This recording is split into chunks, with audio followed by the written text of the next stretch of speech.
Ce sont des faits, et c'est un acte d'une lâcheté inouïe, qui n'a pas sa place dans notre République.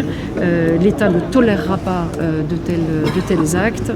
L'enquête va être conduite à démarrer et justice sera faite. Nous vivons une période d'escalade de la violence, à la fois dans sa localisation, dans sa temporalité, souvent en pleine journée, et cette évolution je le déconnecte de cet événement parce que je laisserai la justice faire son travail dans ce domaine-là pour ce cas.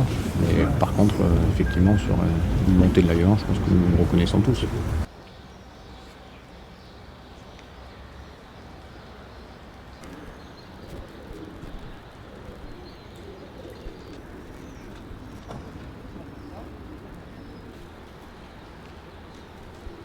C'est un acte extrêmement violent qui s'est produit à Grenoble, un acte de plus malheureusement, c'est inadmissible, inacceptable. Le ministre de l'Intérieur sera donc là demain, sur une visite qui était déjà programmée, mais le ministre de l'Intérieur sera là.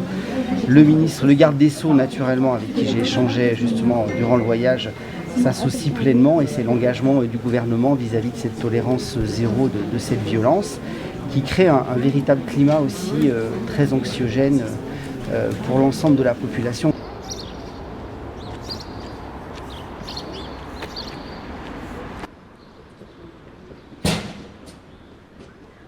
J'ai rapidement compris qu'il y avait eu quelque chose qui avait explosé là en bas. Hein.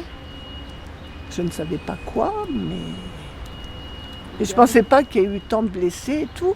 C'est quand je les ai vus, donc moi j'ai un balcon qui donne ce côté, qu'ils étaient tous en bas avec des couvertures de survie, puis voir toutes les... J'ai compris que c'était important. Ça rassure pas. Ça rassure pas. Il y a des parents qui ont des enfants qui vont à l'école. Bon, comme je dis toujours, il ne faut pas se trouver au mauvais endroit, au mauvais moment. Par chance, j'étais chez moi.